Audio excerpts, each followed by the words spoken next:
이다라고 그렇게 계속 연결시켜서 그 빛의 실체에 대해서 말씀을 합니다. 그것은 이제 하나님이 이 세상에 어떻게 존재하시는가에 대한 그 의문점들을 잘 풀어주고 있는 것 같습니다. 하나님은 말씀이시고 또 하나님은 빛으로 계신 분이시고 또 생명의 본질이시다. 이렇게 연결시켜서 말씀을 하고 있죠. 거기에 또 이제 그 생명을 말씀하시면서 예수님이 바로 생명이시다. 이렇게 말씀합니다. 그러니까 우리는 이제 항상 그 가시적인 것들을 가지고 예수님 우리의 머리에 상상을 하고 또 사람의 모습을 또 생각을 하고 그렇지 않습니까? 근데 그 예수님의 예면적인 모습을 우리에게 소개하려고 하는 것이 아니고 예수님 자체의 본질이 어떤 분인가에 대해서 말씀하려고 하는 것입니다. 근데 그 빛이라고 하신 분, 그 생명이라고 하시는 분이고 말씀으로 존재하신다는 그분이 이 세상에 오셨습니다. 이 세상에 오셨는데 아무도 그를 알아보지 못했다라고 합니다. 왜 그러면 예수님을 알아보지 못했을까라고 그 이유에 대해서 계속 요한복음 1장을 말씀하는데 모든 사람들이 어두움에 다 속해 있기 때문에 예수님을 알아보지 못했다. 근데 생명이 되신 빛이 이 세상을 비추고 있습니다. 비추고 있는데 불구하고 어두움에 속한 사람들은 전혀 빛을 의식하지 않고 또 의식한다고 하더라도 부끄러워서 오히려 빛을 피해갔다. 이렇게 증거를 합니다. 그럼 예수님께서 빛이다. 이 말씀의 의미는 어떤 의미를 가지고 있을까요? 이것은 이제 우리가 복음서를 읽어보면은 예수님의 살아가신 삶 자체가 빛이라는 거예요. 예수께서 이 땅에 오셔서 세상을 비추는 빛으로 계셨다는 것입니다. 이 빛이라고 하는 것은 인간의 심령 안에 깊이 들어와서 그 어두움의 일들이 무엇인가를 말씀하고 있기 때문에 주님은 그의 삶을 통하여서 어둠이 무엇이고 빛이 무엇인가에 대해서 우리에게 비춰주는 참다운 참빛이라고 말씀을 하는 것입니다. 유대인들은 율법을 알고 지키는 사람들을 빛의 자녀라고 그렇게 인식을 했습니다. 그래서 그 반대로 이야기한다면 율법을 모르는 전혀 이방인들 또 율법은 알고 있지만은 율법을 잘 지켜 살아가지 못하는 당시의 그 창녀들 또 세리들 또 범법자들 이런 사람들은 어둠의 자식이다라고 그렇게 생각을 한 것 같습니다.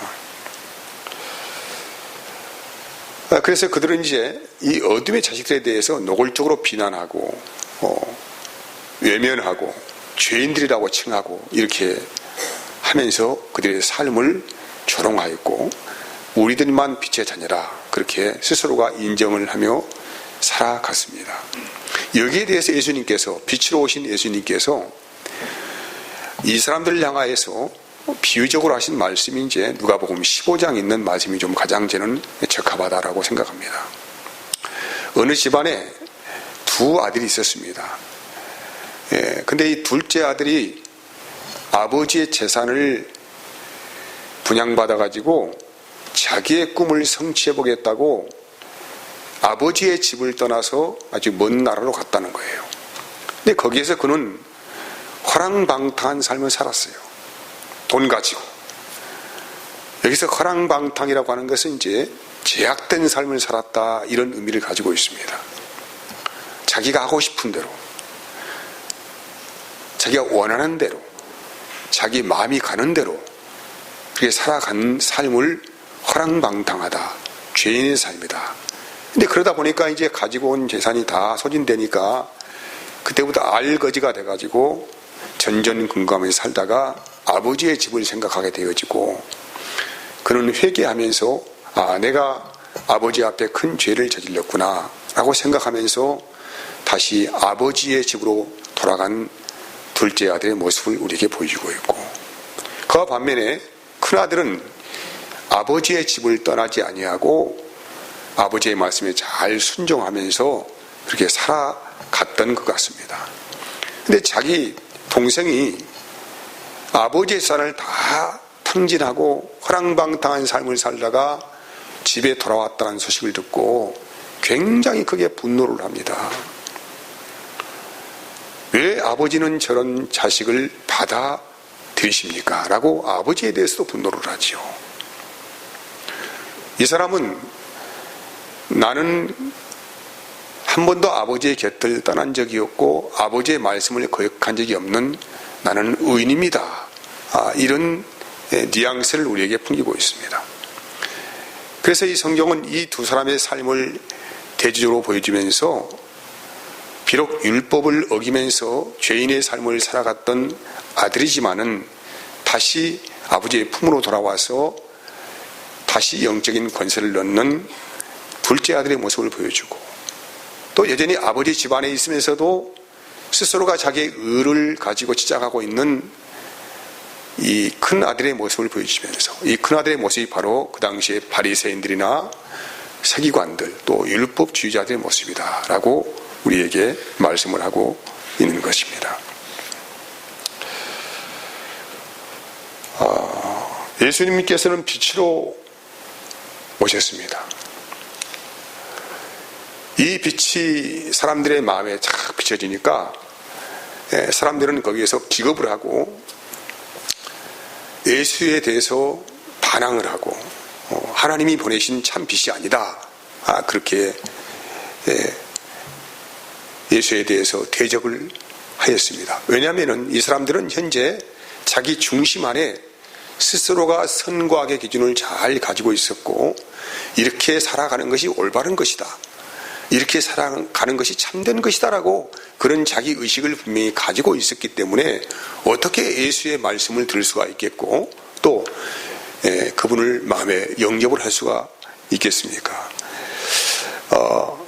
예수님은 그래서 일에 대해서 너희의 마음의 의를 가지고 스스로가 자기의 선을 추구해가는 것에 대해서 어둠의 일이다, 열매 없는 일이다, 이렇게 말씀을 하신 것입니다. 이것을 이제 성경에서는 육체의 일이라고 그렇게 해석을 합니다. 갈라디아서 5장 19절에서 21절까지 말씀을 보면은 육체의 일은 분명하다고 합니다. 육체의 일, 여기 육체의 일이라고 하죠. 이것은 열매 없는 어둠의 일이다. 즉 사람의 몸을 우리가 가지고 있지만 몸이 육체가 아니고 이 몸은 우리의 영혼을 담는 그릇으로서 존재합니다. 그러니까 이 몸이 악한 일을 하는 건 아니죠. 그 마음에 어떤 영이 들어와 있느냐에 따라서 그의 사상과 또 삶과 모든 것들이 그렇게 추구해 간다는 것입니다. 그래서 이것을 육체의 일이라고 하는 거예요. 그의 마음에 어둠이 장악되어 있으면 그 사람은 모든 행위를 육체의 일로 간주를 하고 그렇게 살아가게 되어 있다는 것이죠. 그래서 그 육체의 일은 분명하다. 어떻게 분명하냐? 육체의 일은 곧 음행과 더러운 것과 호색과 우상숭배와 주술과 원수 맺는 것과 분쟁과 시기와 분냄과 당 짓는 것과 분열함과 이단과 투기와 술취함과 방탕함과 또 그와 같은 것들이라. 전에 너희에게 경계한 것 같이 경계하노니 이런 일을 하는 자들은 하나님의 나라를 유업으로 받지 못한다는 거예요. 하나님의 나라를 유업으로 받지 못한다는 것은 천국의 자녀가 아니다, 구원이 없다, 이런 말씀 아니겠습니까?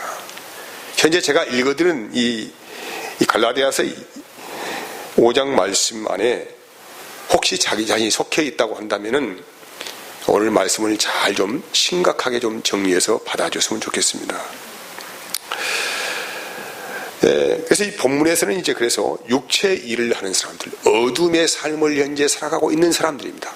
이 사람들은 거듭나지 못한 사람이다 라고 해요. 왜? 예수의 생명이 그 안에 없기 때문에 그런 일을 즐겨가면서 조금도 죄의식을 갖지 못하고 또 그런 일을 하면서 그것이 부끄러우니까 은밀하게 그 일을 행한다라고 오늘 이 말씀을 에베소 말씀을 읽어보면은 기록하고 있습니다. 그런데 이 육체의 일을 하게 하는 것이 우리들 자신이 아니고 육체의 일을 할 수 있도록 조장하는 영의 실체가 있다는 것에 대해서 성경이 말씀하고 있는데 그것을 공중권세 잡은 자들, 공중권세 잡은 자들. 사람은 땅에 속하여 살아가고 있습니다. 하나님은 하늘에 계십니다. 이 영역은 땅과 하늘 우리가 보는 이런 차원을 이야기하는 게 아닙니다. 영의 세계 안에서 어떤 심령을 가지고 살아가느냐 이 상태를 말씀하는 거예요. 그렇게 하늘이라고 하는 것은 이제 하나님의 세계를 말씀하는 거예요. 영의 세계를 말씀하고 있습니다. 땅의 세계는 인간이 육체적인 일을 하면서 인간의 욕망 안에 끌어가는 그런 삶의 구조를 가지고 있는 그 시스템화되어 있는 이 세상의 삶의 구조를 바로 땅의 일이다, 육체의 일이라고 하는 것입니다. 그래서 성경 크게 어둠의 세계와 빛의 세계, 하늘의 세계를 말씀하고 있는데 그 어둠의 세계에서 빛의 세계로 가지 못하도록 막는 이 공중, 이 중간에 이 회색 지대를 만들어 가지고 빛의 세계를 보지 못하도록 막는 영적인 존재가 있는데 그게 뭐라고 합니까? 공중 권세 잡은 자들이다. 우리가 이 물격을 보면은 땅이 있고 하늘이 있고 이 공중이 있잖아요. 공중. 그래서 이 땅과 하늘을 구분하는 거 아닙니까? 이걸 가지고. 그래서 이 공중 권세 잡은 자들이 하늘의 빛을 받지 못하도록 가로막고 있다. 어떻게 가로막고 있느냐? 이 마음의 어둠의 심령을 주장하여서 세상의 풍조를 따르게 하고 자기 마음이 원하는 것을, 자기의 마음을 따라서 자기의 삶의 소원을 따라서 살아가는 사람들을 바로 만들어버린다. 이렇게 만들어버린다. 그래서 그들 안에 그렇게 만들어버리기 때문에 이들은 죄에 대해서 감각이 없는 자들로 나타나게 됩니다. 그래서 모든 음행과 부정과 불의와 악함과 이런 것들이 마음에 가득 쌓여서 마치 모든 사람들이 그렇게 살아가는 것처럼 인간은 다 그렇다. 그래서 내가 죄인이라고 하면은 너나 잘해라. 이런 식으로 공격을 하게 된다는 것입니다. 에베소 오늘 1장 13절 말씀 보면은 그러나 책망을 받는 모든 것은 빛으로 말미암아 드러나니 드러나는 것마다 빛이니라고 합니다. 어둠의 일을 책망하면은 어둠의 일이 다 드러나죠. 어둠의 일이 드러나니까 거기에 대해서 공격을 하죠. 이제. 여러분 그래서 세상에는 의의 말을 하면은 별로 환영을 받지 못합니다. 착한 말을 하면은 별로 사람들이 좋아하지 않아요. 맑은 물에는 고기가 없다고 하지 않습니까? 적당히 흙탕물을 뒤집어지고 살아야만이 그래도 세상과 호흡을 하면서 유동성 있게 탄력 있게 잘 적응하며 살 수 있다. 그렇게 말들을 하고 있습니다. 그래서 의롭게 살려고 하면은 사실 홀로 고독할 수밖에 없다는 것이죠. 그런데 여기에서 이제 빛으로 하나님께 빛으로 책망을 한다 이 말입니다. 만약 여러분들이 어떤 사람의 잘못에 대해서 야 그건 잘못된 거야 이렇게 말을 하면은 별로 좋은 말을 듣지 못합니다. 사람들은 이상하게 자기의 악한 일에 대해서 철저한 자기 방어 기제를 가지고 있습니다. 그리고 나는 이렇게 살 수밖에 없어. 세상이 다 그렇지 뭐. 누가 정당한 말을 하면 너나 잘해.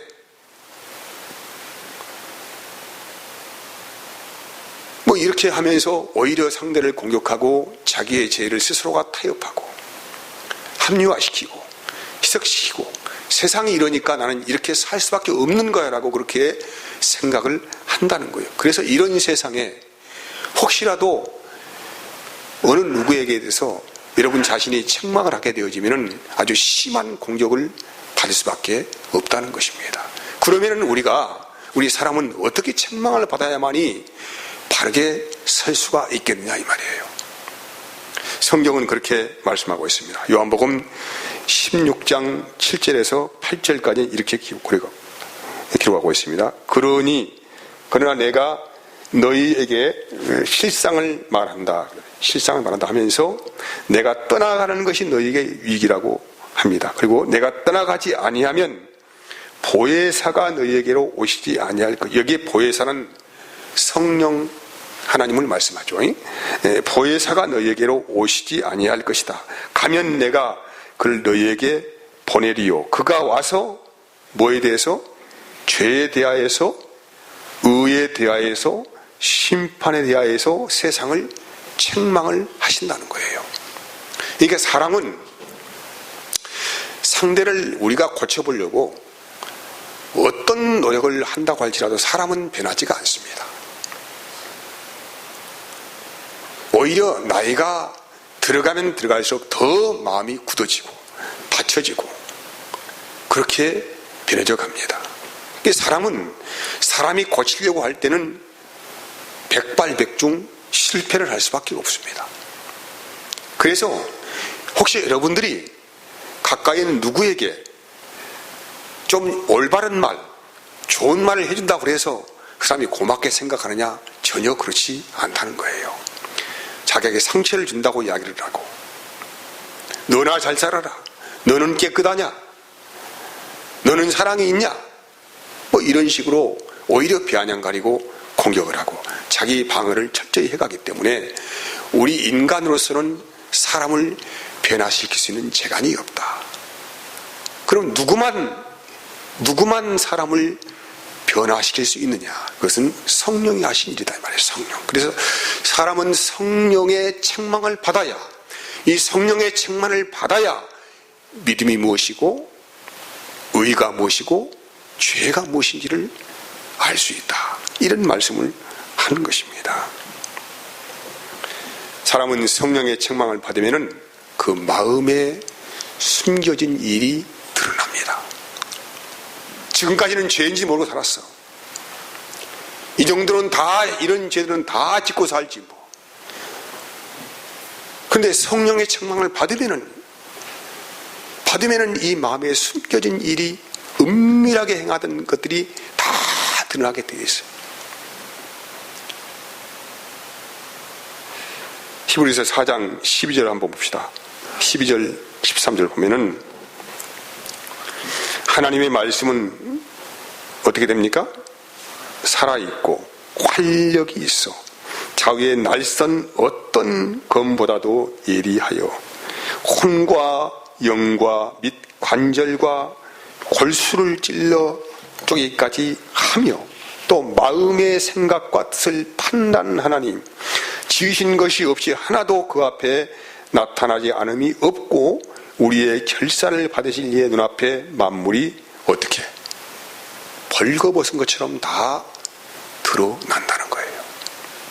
하나님의 일은 우리를 새롭게 변화시키기 위해서 우리를 말씀 앞에 서게 합니다.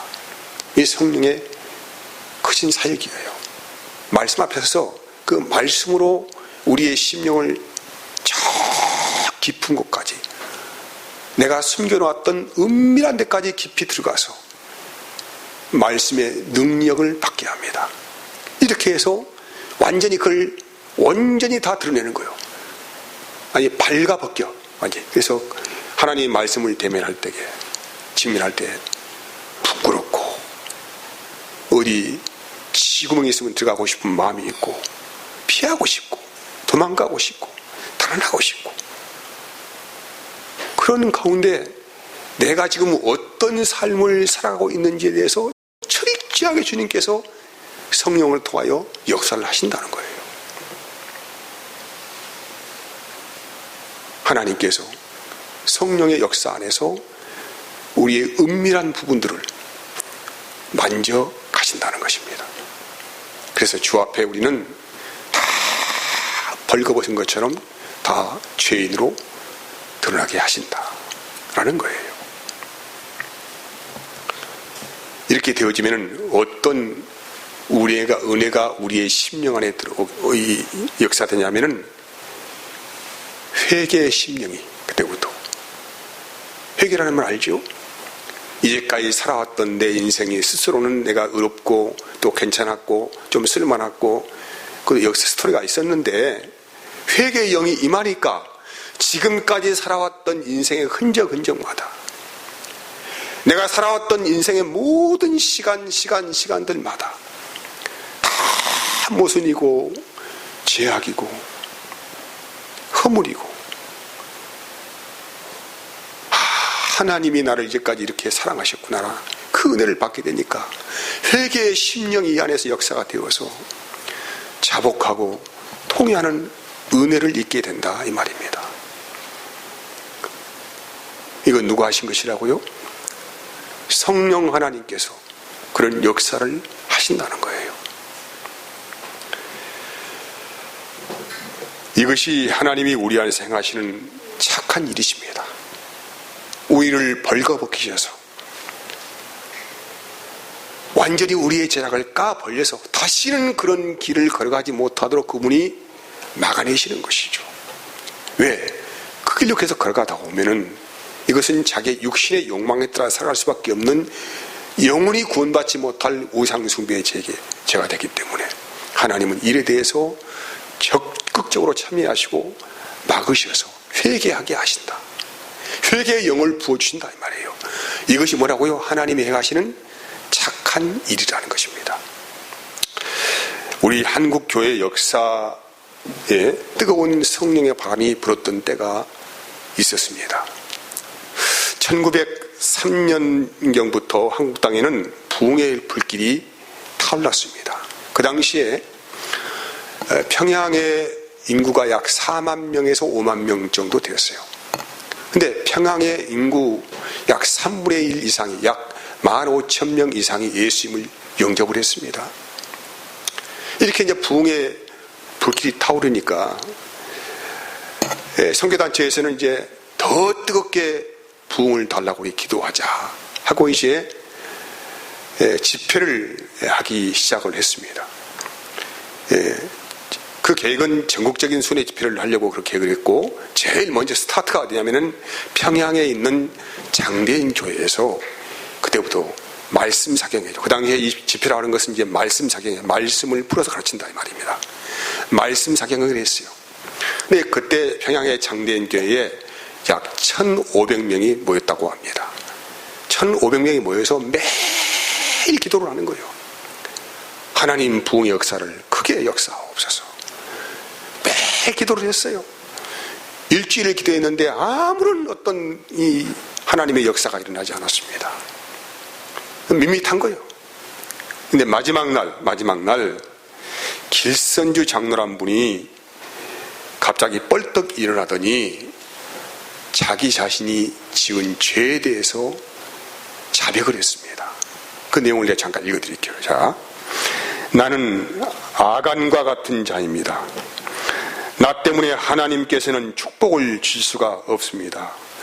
약 1년 전에 친구가 임종시에 나를 자기 집으로 불러서 말하기를 길장로, 나는 이제 세상을 떠나니 내 집 살림을 돌보아 주십시오라고 부탁을 했습니다.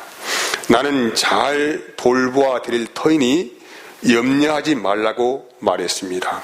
그러나 나는 죽은 친구의 재산을 관리하며 아무도 모르게 미화 $100 상당을 훔쳤습니다. 내가 하나님의 일을 방해한 것입니다. 내일 아침에는 그 돈을 미망인에게 돌려드리겠습니다. 라고 은밀하게 아무도 모르게 친구의 재산 미화 $100를 숨겼던 이 사실을 폭로하면서 은혜가 시작되었습니다. 길선주 장로가 이렇게 회개를 하니까 이상하게 그동안 무언가 그 사람들의 심령을 꽉 억누르고 있던 뭔가가 쫙 사라지는 걸 다 느꼈다고 해요. 그러면서 여기저기에서 통곡을 하면서 사람들이 울며 자기의 죄를 다 나는 이렇게 죄를 지었습니다. 나는 이런 사람이었습니다. 나는 도둑놈이었어요. 나는 강도였어요. 나는 사기꾼이었어요. 나는 강간했어요. 막 이런 죄들을 다 내어놓으면서 완전히 온 예배당이 눈물바다가 되고 사방에서 아우성을 치면서 하나님 용서해달라고 그렇게 주 앞에 사죄하기를 시작을 했다는 것입니다. 그 당시에 이 집회에 직접 참석했던 정익로 장로라는 분이 이날 밤의 모습을 이렇게 기록을 하였습니다. 읽어볼게요. 그날 밤 길선주의 얼굴은 위엄과 능력이 가득 찼으며 순결과 성결로 불붙었다. 그는 길선주가 아니었고 바로 예수님의 모습이었다. 그는 원래 눈이 어두워서 나를 잘 보지 못했을 것이나 나는 그의 앞에서 도피할 수가 없었다. 하나님이 나를 불러놓은 것으로만 생각되었다. 전에 경험해보지 못한 죄에 대한 두려움이 나를 엄습했다. 라고 이렇게 고백을 했습니다. 그날 길선주 장로가 자기의 죄를 이렇게 자복했을 때의 모습이, 그 모습이 길선주 장로의 모습이 아니었고 예수님의 모습이었다는 거예요. 그때부터 한국교회는 엄청난 그 영적 비밀을 알았습니다. 하나님께서 성령의 역사를 통하여서 실제 신앙생활이 무엇인가를 말씀했다는 것입니다. 이 말씀은 뭐냐면은 성령께서 개인의 신앙생활 안에 얼마나 깊이 개입하시는가. 성령 하나님께서 이 교회 공동체 안에 무엇을 하기를 원하시는가에 대해서 분명히 알았다는 거예요. 그래서 이 1907년에 이 평양에서 시작한 이 장대교에서 시작한 이 회개 운동의 역사는 아주 불길처럼 한국 교회마다 그렇게 퍼져나가기 시작하였습니다. 교회마다 자기의 죄를 자복하고 음란과 더러움과 도둑질과 이런 것들을 자복하면서 하나님의 은혜를 구하기 시작했다는 거예요. 바로 이것이 뭐냐면은 성령의 역사하십니다. 성령의 역사. 사람이 하는 일이 아니야. 그것은 하나님이 이것을 싫어하시고 이 죄를 그대로 방관하게 되어지면은 인간은 변하지 않고 늘 자기의 탐욕에 끌려가서 결국은 어떻게 됩니까? 그 종말은 비참하게 되어지고 구원의 역사가 없고 어디에 천국이 있겠습니까? 사랑하는 여러분, 우리는 말씀의 책망 앞에 서야 한다는 것입니다. 물론 우리가 인간의 삶을 살아가면서 모든 면에서 거룩할 수는 없습니다. 하지만은 성령이 우리의 심령을 두드리시고 우리의 양심을 두드려서 말씀으로 비춰내실 때에 우리는 그걸 거부하지 아니하고 성령에 이끌려서 그 말씀의 권위 앞에 우리의 죄를 자복해야 한다는 것입니다. 사랑하는 여러분, 저도 처음 예수 믿었을 때에 주께서 처음 만지시는 것이 제가 그 당시에 술을 많이 마셨고 도박을 했고 그런 제 과거의 삶이 있었습니다. 근데 주님이 가장 먼저 저를 만나실 때에 술을 끊게 하시고 도박을 끊게 하셨습니다. 그게 무슨 일입니까? 나는 그때는 이해하지 못했어요. 아, 하나님이 계시구나 이런 정도였지요. 이게 무슨 얘기냐면은 살아계신 하나님은 우리를 사랑하시기 때문에 우리의 삶을 세우기를 원하시고 우리의 삶을 하나님의 은혜 아래 도가니로 쌓아서 생명의 능력 아래 살기를 원하신다는 거예요. 그런데 우리가 방탕한 삶을 일관되게 살아가게 되어지면은 우리는 절대 성령의 이끄심에 순종도 할 수도 없고 따라갈 수도 없다는 것입니다. 그래서 우리가 예수 만났을 때 처음 하나님께서 작업하실 때 그 처음 터치가 뭐냐면은 우리의 삶을 성결하게 하신다. 거룩하게 하신다. 이거 아니고는 우리가 어떻게 내가 변화된 그리스도인이라고 누구에게 말을 할 수가 있겠느냐 이 말이에요.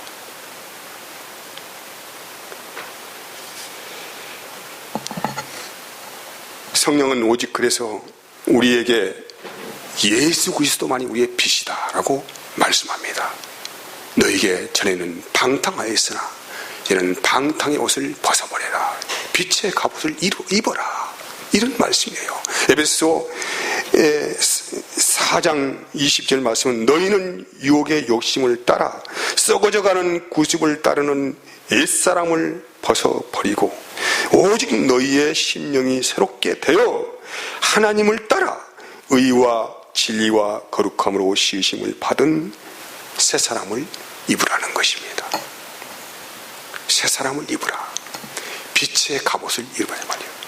빛의 갑옷을 입어야만이 악한 것들이 나를 역사할 수 없다. 끌어갈 수 없다. 라고 그렇게 말씀을 하는 것입니다. 본문 10절 말씀에는 주를 기쁘시게 할 것이 무엇인지를 시험하여 보라고 하는, 여기에 시험하여 보라 이 말씀은 잘 가려내어 보라 이 말이죠. 무엇이 주님을 기쁘시게 할 일인가에 대해서 잘 가려내어서 삶을 살아라 이렇게 말씀을 받습니다. 여러분, 그래서 우리 빛의 자녀들은 늘 주님이 기쁘실 일이, 주님이 기쁘게 하실 일이 무엇인가에 대해서 생각해보고 생각하여보고 살아가는 것입니다. 어둠의 일들은 육체의 일을 벗어버리고 오직 성령의 새롭게 하심으로 변화를 받기를 원하시는 하나님의 뜻이 있음을 생각하면서 오늘 내가 혹시라도 누구에게 말은 못하지만 내 마음 안에 숨겨진 죄가 있다거나 은밀한 것이 있다고 하면 늘 은밀히 들으시는 주 앞에 벌거벗은 몸이 되어서 빛의 생명의 역사 안에 들어갈 수 있는 충만한 은혜가 있기를 원합니다. 우리 한번 이 시간 같이 기도했으면 좋겠습니다.